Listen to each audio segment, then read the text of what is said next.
Alright, I'm doing a feature about sculpts versus mesh. Okay? Now these hay bales, for an example, one prim. Alright? One prim for those, and one prim for that. And if you look at it really close, okay, it's sort of squared looking. Alright?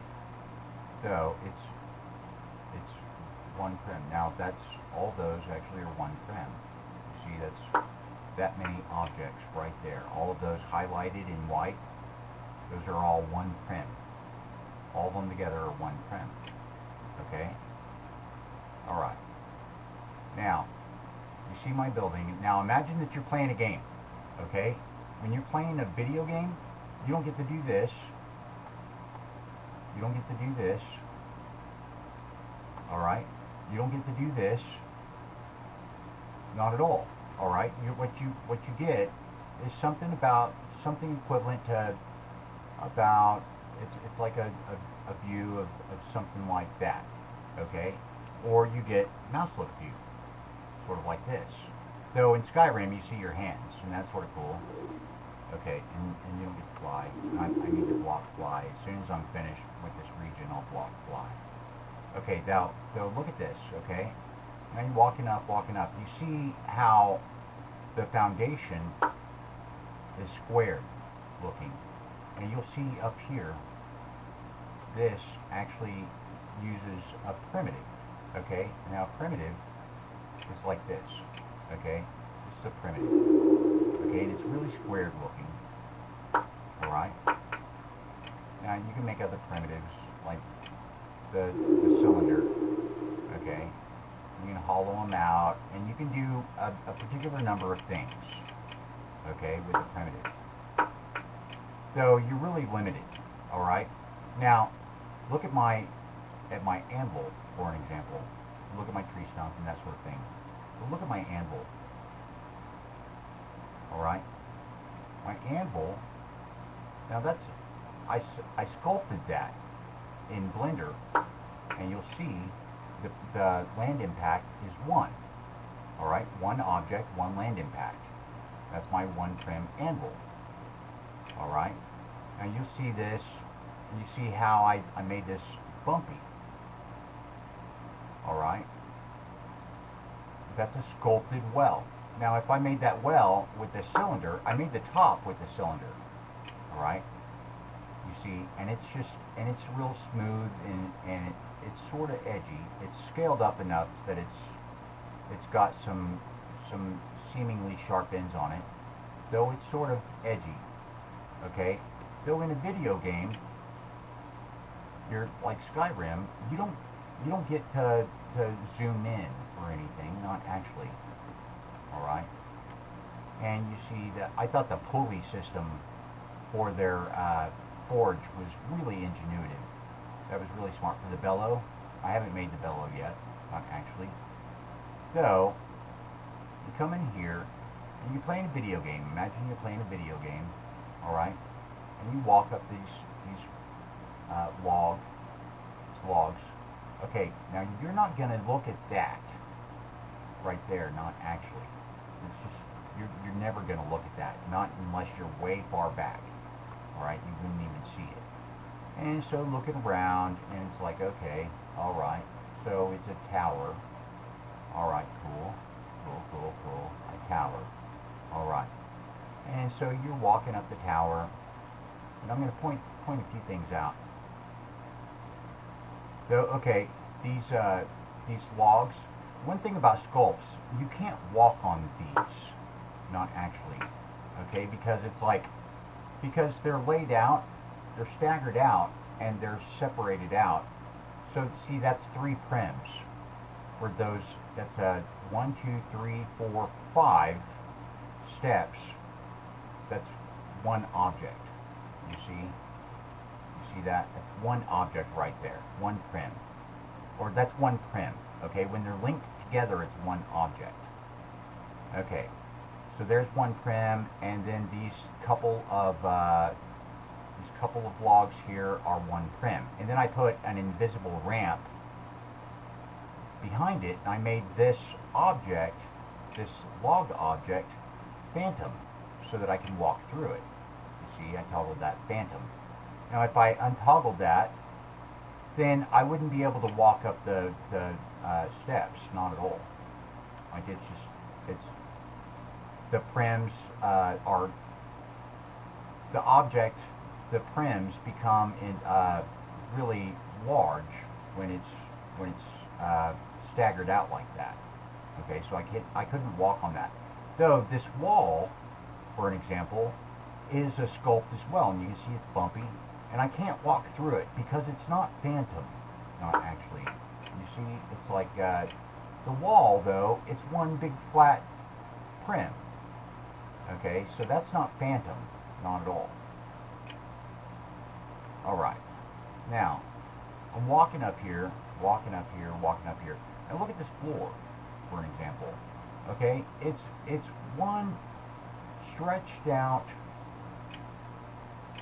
and textured cube. Okay, it's a cube that got stretched to like 0.3 meters, and then it got stretched out this way at x and y.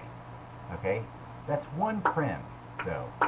All right, and that's the thing about those people that are protagonists of mesh. They'll use mesh for their floors, and it's totally redundant. It's like, okay, so their floor, their big floor prim that is like this one, for an example.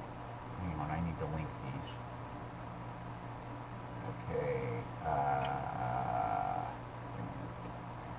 make certain I'm doing this right. Okay, there. Okay, so that's our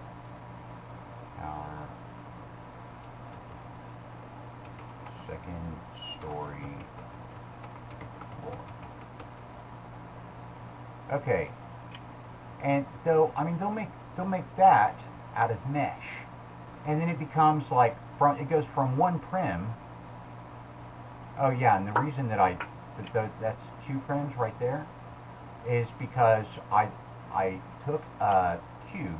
I was trying to be efficient. I'm always trying to actually be efficient with prims, and I just cut the cube there and there,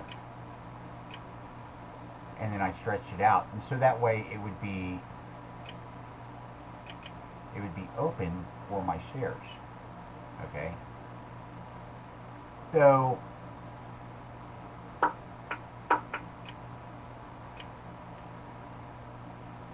I mean they use a mesh for a big flat object like this, and then it becomes, that one prim becomes like a prim count of 4 just for that floor, as opposed to 1 or 2.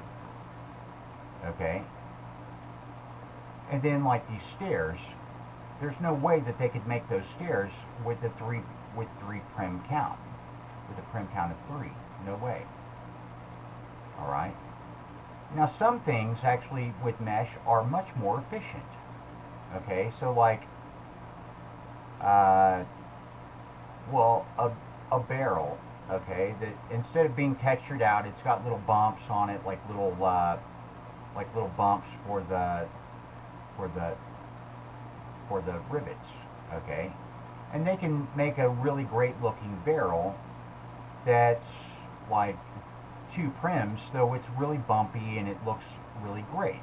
Though different things actually are different. All right, like, and sort of like the chest. Okay, so the chest, my chest is 2 prims. You can see it's prims 2. So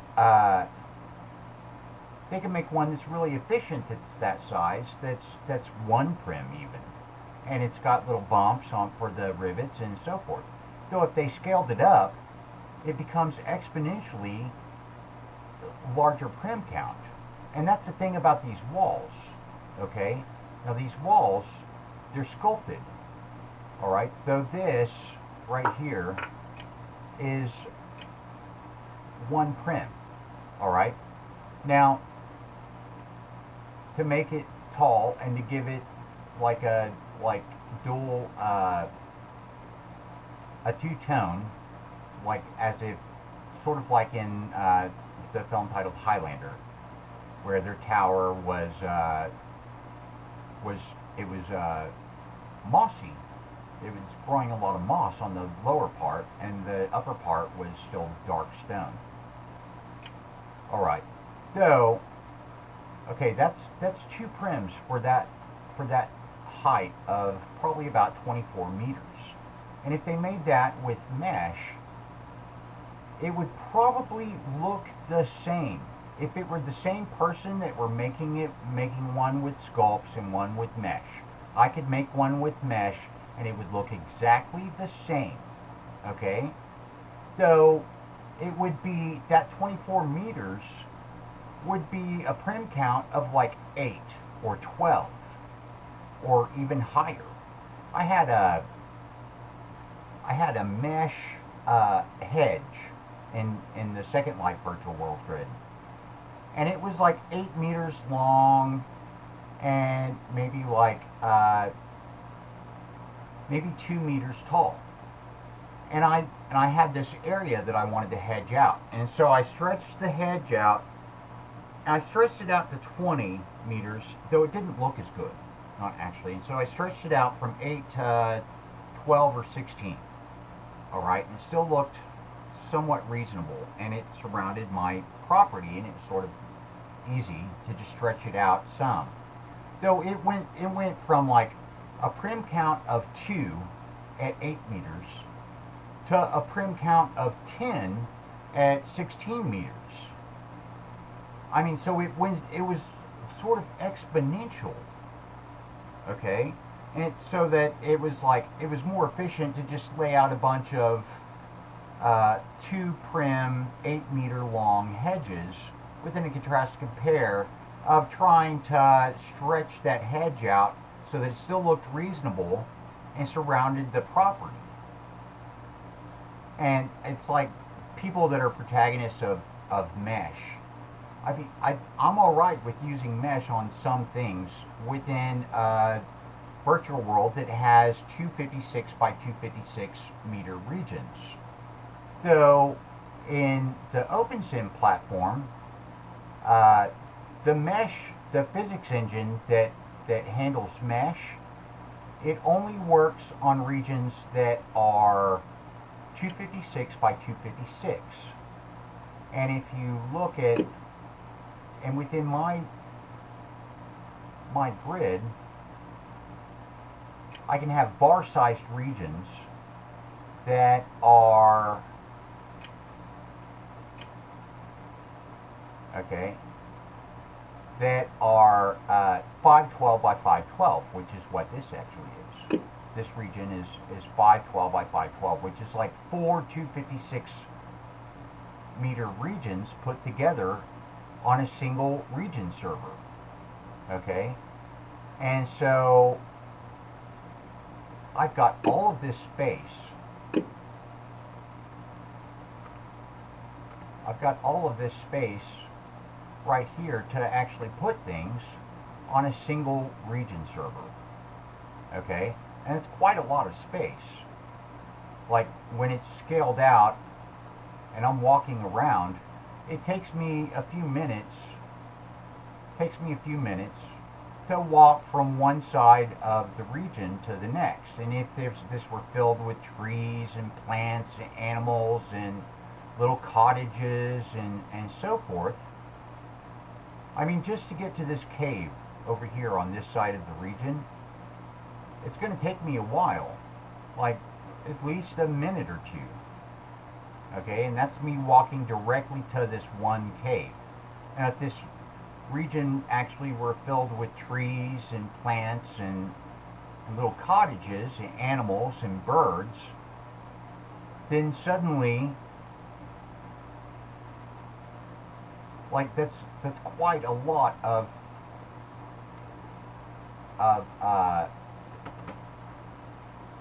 that's quite a lot of space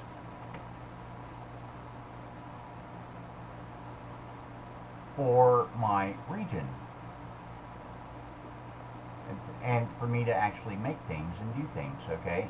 And so here's my cave entrance, which is sort of, it's similar to the Skyrim style, all right? And what I did was I hosted a second region to actually do this a particular way, and I'll show you. I've got to start up this other region real quick, like, and it won't take that long, actually.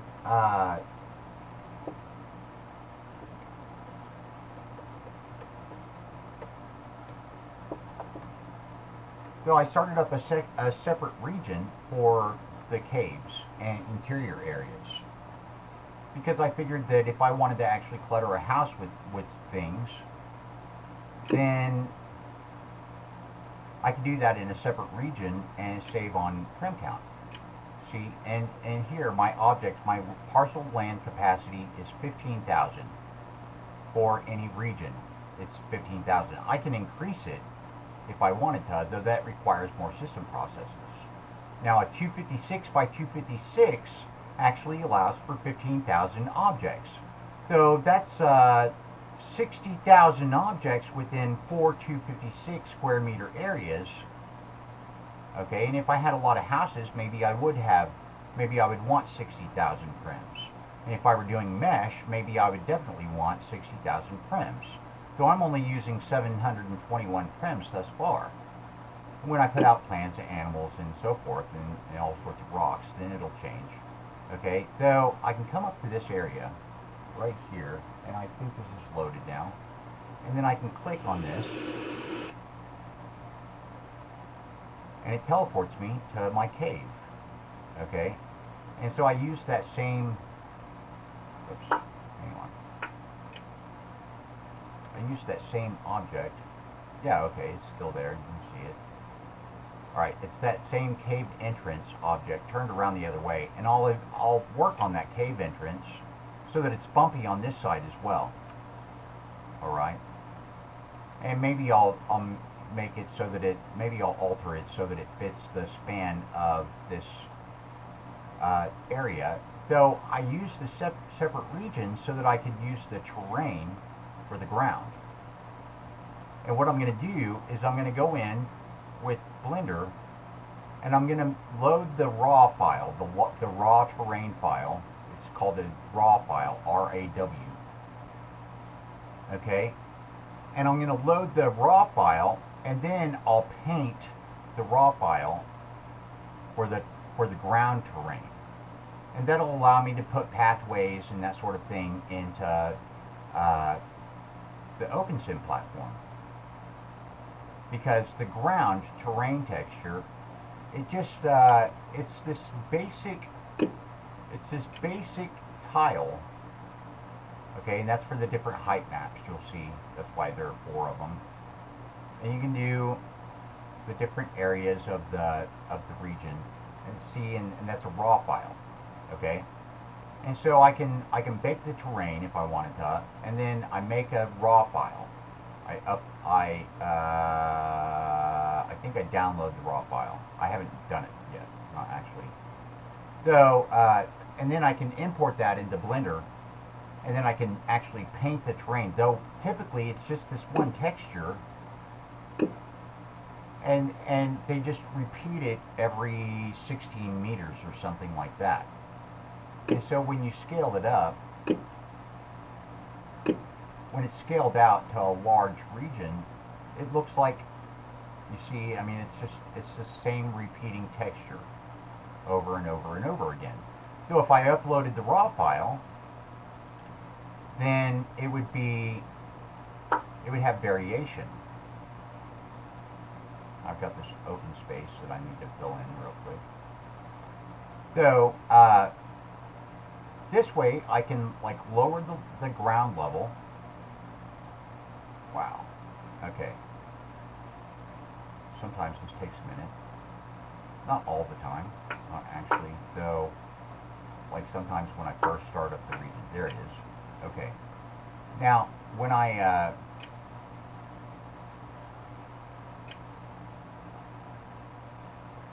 use a separate region, then I can uh,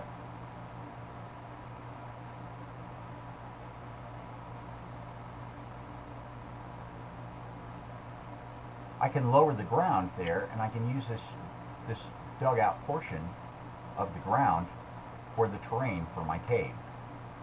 Okay, and I'll go in with Blender and I'll make sculpted uh, side areas and a sculpted top with scaffolding in the cave or the mine and so forth. And then I'll probably make it a phantom object, and then I'll use a prim that's like this, and I'll hollow it out so that it's like and then I'll enlarge it so that it's a tunnel. Okay. Well, or I'll cut it on one side so that it's a three-sided tunnel for the top, and people won't be flying around or anything like that. Not actually, because it's based upon the theme of Skyrim concepts with mining ore and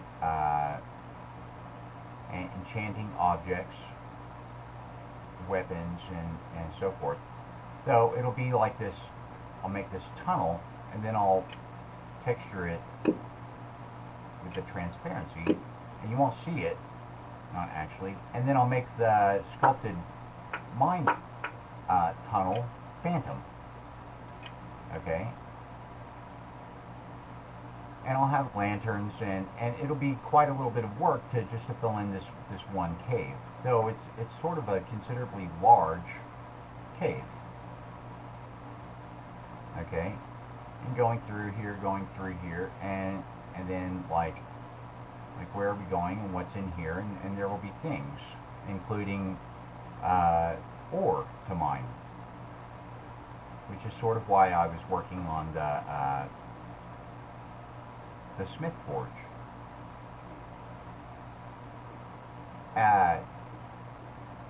Now, actually doing all of that, doing all of the Skyrim forging and enchanting systems with the OpenSim software would require a little bit of ingenuity or an alteration for the software in itself.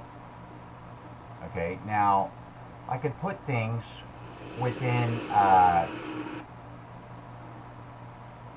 Sometimes this takes a minute. Okay, I could put things. Waiting. Okay, there it is. Now I could put things within the treasure chest, and I could make it dispense particular things. Though I could as well alter the software because it's an open source software. All right.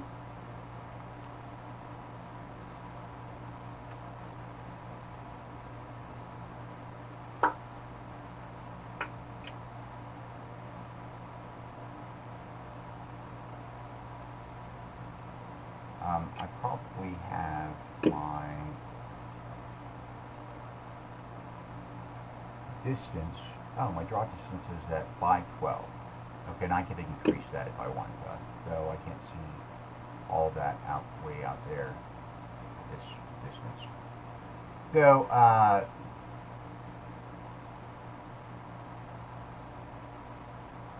okay, I could alter the software because it's an open source software.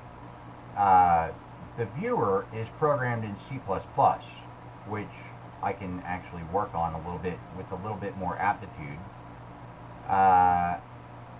With an contrasted pair of the OpenSim software because they made that with C#. And I'm not as accustomed with C#, not actually. Though, making the system work is sort of a cool concept because then I've got all the materials to actually put together a game. And so I'm mining ore, and then I come in to the Smith area, and I'll have to actually script something with LSL if I want to use the OpenSim software. Or I could modify the software and hard code it into the grid software and take out the inventory or make a different inventory system so that all of these things actually are about ownership and the items that I have that I'm carrying with me are sort of they're just classed differently, and so those are actually like I thought those would be like coded objects. And then though the inventory would not really change any, not at all. It just wouldn't have this window here.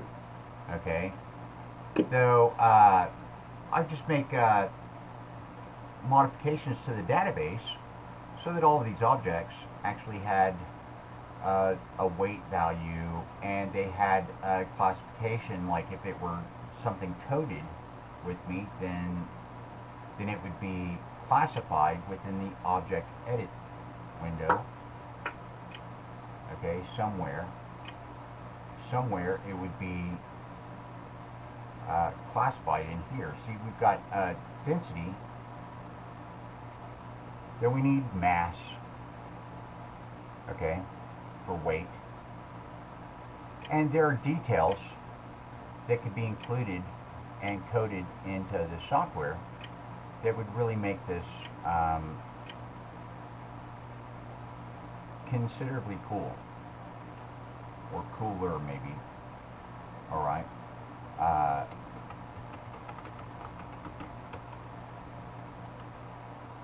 So that's my feature about mesh and sculpts and making a kit, a game kit with the OpenSim software. Thanks for watching.